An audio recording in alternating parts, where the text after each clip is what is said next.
You ever get that feeling that you just need to buy a new car, but you're just not sure what it is? Yeah. I think I need to buy a car. But what car should I buy, though? I don't know. What do you think, man? Give you 2 minutes to make up your mind. 2 minutes. And it won't take me more than 2 minutes to tell you folks that we Americans are noted for having our own ideas about things, for expressing our individual preferences. That's why I believe it's so significant that with about 20 different cars to choose from, Americans are buying more Buicks than any other car except the so-called low-price 3. So you don't have to take my word for the fact that Buick's the buy. Public preference makes that plain. There's no doubt that Buick has what people want. In the lightning getaway and complete smoothness of TT Dynaflow, in the advanced performance of Super and Roadmaster's big V8, in Buick's big car comfort and room. And this overwhelming preference for Buick means that your Buick dealer is acquiring many extra fine trade-ins these busy days. Well, that Right Smart's like a great idea. Where do I get one of those?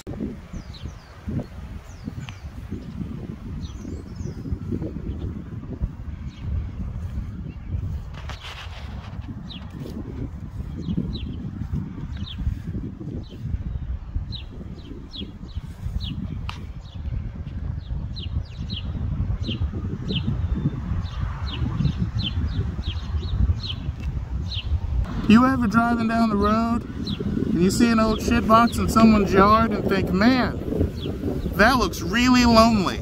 It's just sitting there all alone with a ratchet strap. Like nobody loves it. Man. Sad to see. Just sitting there wasting away, you know? The question of the year is, will it run? Can it run? The world may never know. That's a piece of shit, Arnie. I mean, she could be fixed up. She could. Yeah, well, she could be really tough. Her name's Christine. I like that. You can't buy a car. What in the world are you Well, unfortunately, I'm just kind of irresponsible. I've purchased it. It's home now. It's just a thing. I'm sure I'm going to regret it later. Fully sure I'm going to regret it later. But it's here now. It's here. Oh, boy. You could have consulted with us. Well, hello there. This is your friendly neighborhood double detail speed shop. Here to tell you that even though grabbing these old cars and doing a will it run video sounds like it should be very quick, sometimes you should just give the old car once over. You'll never know what's, you know, not there. The drain plug was there, but as you can see, the drain plug is out, and it's not making a mess. If you catch what I'm getting at here, no Earl. Something I'd forgotten. Also, this is, I guess what you might call hindsight, but if you get these starters, and they come with this band that's not on, you gotta attach them, you'll find sometime this clip right here is really loose and floppy. So what you do is you just, these rivets right here, you just give them a little hit with a hammer on both of them, or a wrench, doesn't matter, you just want to flatten them down and tighten this up, and it'll make the clamp a little tighter. Because you want to take as much of that excess movement out of there as you can to make that tight. So I was doing a midday, just kind of get some stuff cleaned up, and as I was taking this apart, I was shocked because this is a hub. Hey, you see that? This should be a Carter key. However, that's a nail. Can't make that up. That's a nail. I mean, it works. But, you know, this car hadn't been on the road in a while. So that means somebody from like 1980 to 1956 got a little creative. And that grease is still good. So that's pretty... The thing you're aware of when you open a loaf of Mrs. Baird's bread is that same fresh bread aroma. It smells good. So, question for the older generation. Is this like a normal thing? Because, dude, I swear, this isn't the first one I've taken off that there's a nail in there. Actually, this is the driver's side, and this has a nail. The passenger side had a nail. And I've taken apart one other car that had a nail in there. I feel like this is a common practice. I mean, I'm not hating on it. It's pretty fucking genius. I'm just saying. I'm a little concerned. Well, I guess that one's nailed. My God. Looks like a scene from the Dukes of Hazzard. This week on the Dukes of Hazzard, the Duke boys dropped the clutch a little bit too hard. But in all reality, it needs new hubs. I ordered the hubs, but the hubs say they're universal. But I don't think they intended for anyone to put brakes on them. So there's that. So we got to swap out the hubs for a kind that will allow us to install brakes on the front wheels. Because no brakes on the front wheels means it's all rear brakes. And I really can't think of anybody who just wants rear brakes on their car. Usually it's vice versa. But that's unimportant. We got to get this guy on the ground, move it around, and then up there, and then that guy down there, down here, and start trading on.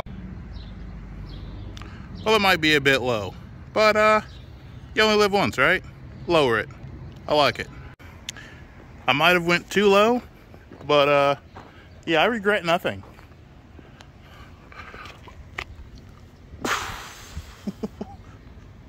Yeah, I regret nothing. Man, what a beauty. All right, I got super hot earlier, so I had to take a break. So what's going on here is why I had to throw some wheels on here and kind of stop with the 56 just temporarily. Don't worry, it's not going away. It's just on hold for a brief moment. So it's on the old trailer here. So yeah, about that. So these spindles that I got that they're bolted to, let's get around here. I guess you really can't see it, but trust me, there is a spindle in there. Otherwise that wouldn't work. Oh, there we go. So that spindle there, I purchased, and it said universal. So me understanding universal, I thought that it would fit and I would not have any problems. Now it did say universal for Tri-5s 55 through 57. However, the caveat that I apparently didn't read, because I just clicked order when I saw universal 55 through 57. Apparently there was more there. It is universal kit for stationary brakes or fixed brakes. I am going to run a floating caliper, so that does not work. So I got to get a different set of rotors. And other than that, what I found out is while putting these rotors on, so the back bearing is the same, but that front bearing is completely different on this style hub. So to make this wheel get on there, I had to steal the forgive me, I was tired. I don't know why I kept saying spindle. It's the hub.